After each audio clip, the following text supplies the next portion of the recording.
Hey y'all, I'm Papa Boko here to deliver a tarot energy reading sidereal forecast for June 2022. It's always Pride in these streets, but happy Pride Month for the Americans here.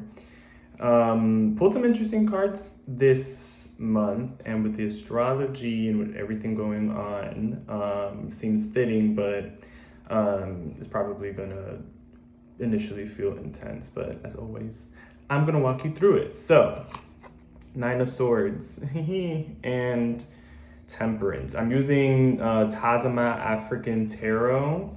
I have to start tagging them, so I'm gonna tag them on this video. But yeah, there's some interesting things happening in the sky and therefore happening for the collective. And just to like start with the tarot, right? It's Nine of Swords is an interesting card because we as sensitive people, right, sometimes anticipate stress to be a lot more intense than it actually is. And sometimes it is as intense as we anticipate it, but the effects of it isn't always as long lasting as we kind of prepare ourselves to be. And so Nine of Swords comes in, and we're talking air, and we're talking mental, and we're talking, with the journey of the swords, it is about how your mental cycle can become a burden when you're just thinking too hard, you're carrying too much. And so I think this is really prompting us, especially with Temperance, which I'll get to in a second.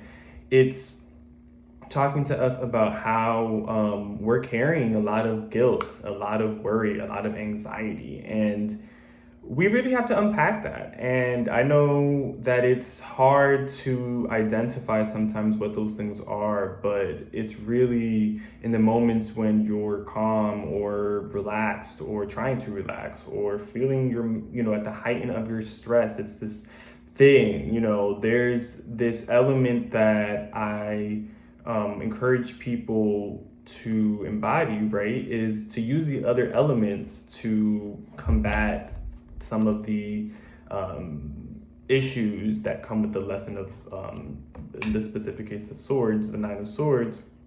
Is really using earth and water, right? It's to reach into your relationships, your body, right? And seeing how can I ground myself in these places so that I can really understand what's going on, to get a proper sense of what is happening in the world around me and not what I believe or perceive to be happening in a state where things are heightened for me, right? Because this isn't just somebody perceiving something. This is something, thinking about like how something had happened in the past and how that's bringing up anxiety for you, how you're not able to sleep at night sometimes because of something that has already transpired, that has already, had taken place. And it's thinking about the effects that it has on you, or this is being the effect that it has on you. And so pinpointing where guilt and where worry and where stress and anxiety is prominent in your life, and really taking a second to investigate why that is causing you that way, and really allowing yourself to not take up so much of the things that aren't yours, and really learning how to unpack that. And really with Temperance, it's finding moderation, and finding moderation is really about understanding what you need and when you need it, right? And how much of the thing that you need. And so really understanding that this is where there's also the caution of overindulgence, where you don't want to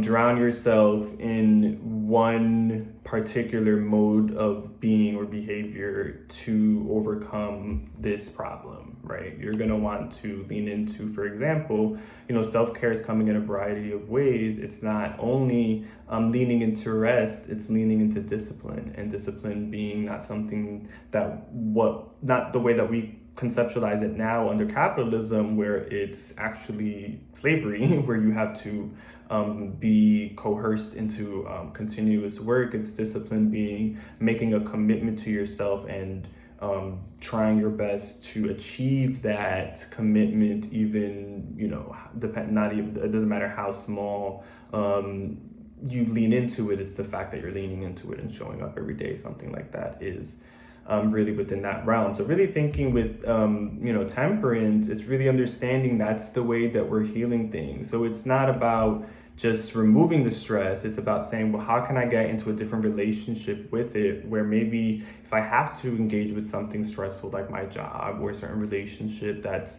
in my life, it's saying, well, how can I engage with it, how much I need to engage with it, remove myself, and then find something to kind of heal or to remedy that. How do I spend time really becoming aware of what the dynamic does to me, because these things are really useful for you to be able to recognize things while they're happening, right? Is understanding, I'm starting to feel stressed out, I'm starting to worry or feel anxiety. How do I start to mitigate that? Because you've investigated that.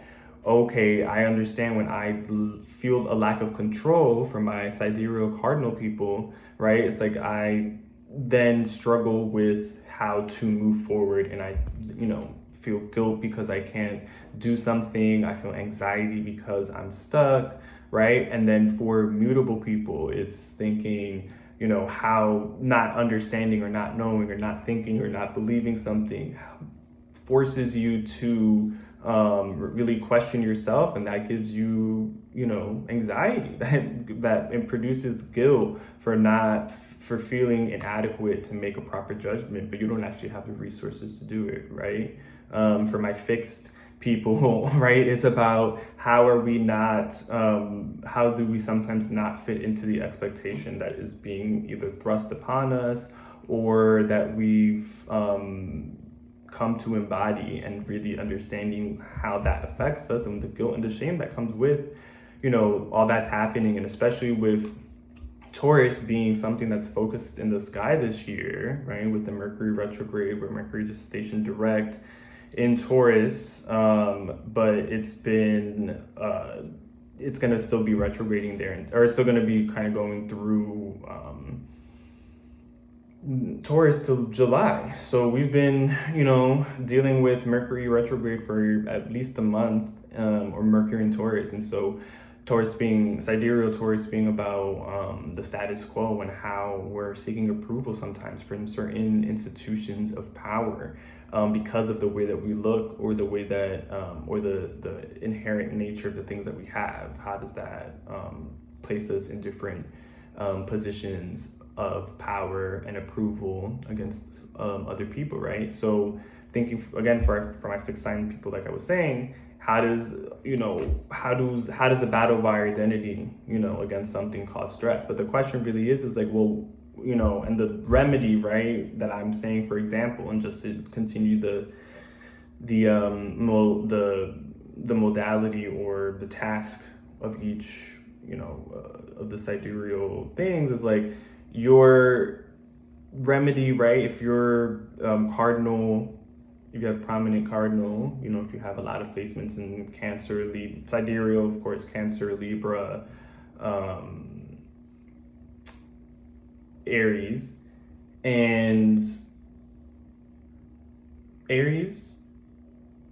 Cancer, Libra. There's a Venus one. It's not Virgo. It's not. Oh man, this is gonna go me. I'm fucking up my astrology shit right now. What's my other Earth sign? There's only three Earths. There's only three Earth, 3 fire, 3 water. Yeah, okay. So I'm right. So Capricorn. So the question really being, or the remedy for the cardinal sign people, right, is saying, well, where can you find where is control possible and where is control not possible, right? And that's where you're finding your moderation, right? For my mutable dominant people, right, and planets and placements like your ascendant in these signs is, specific to you sidereally.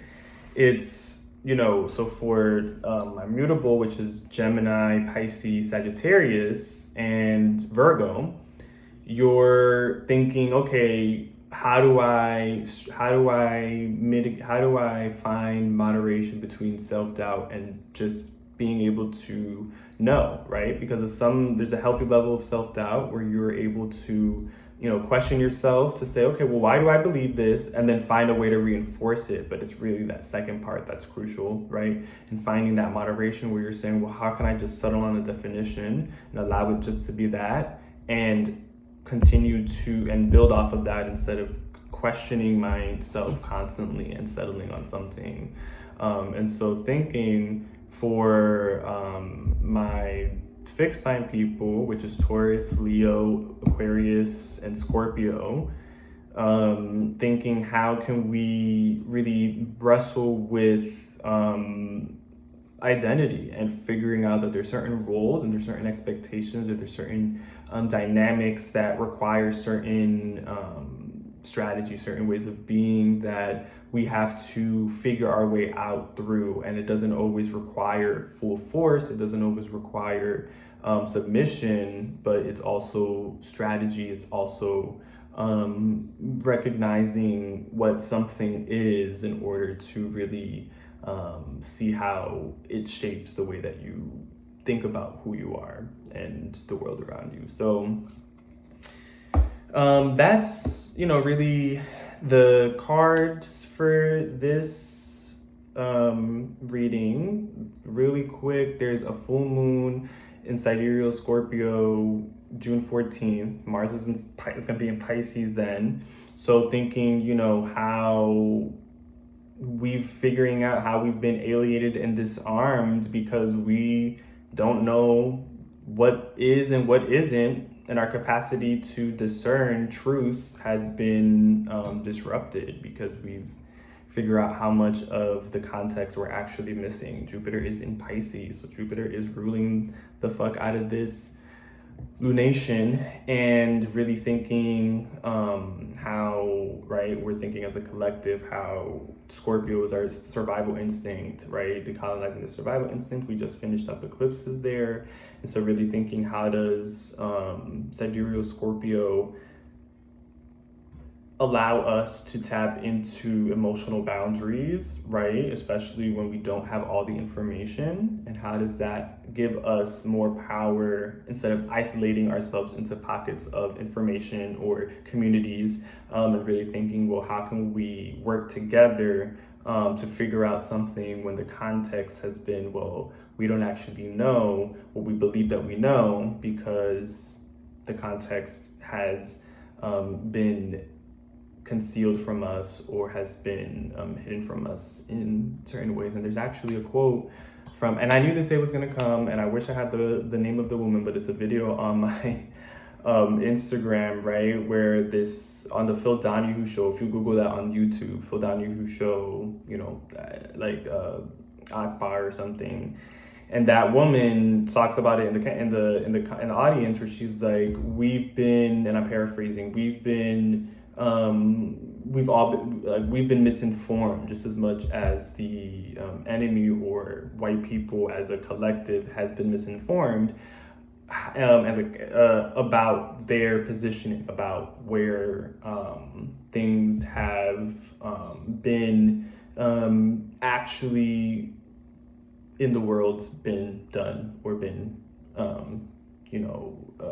contextually the history of these things. So really thinking like, how are we going to take that? How are we reclaiming, right? With the new moon in Scorpio that happened, or in Taurus, I mean, or there was maybe is this one the lunar eclipse? Oh man.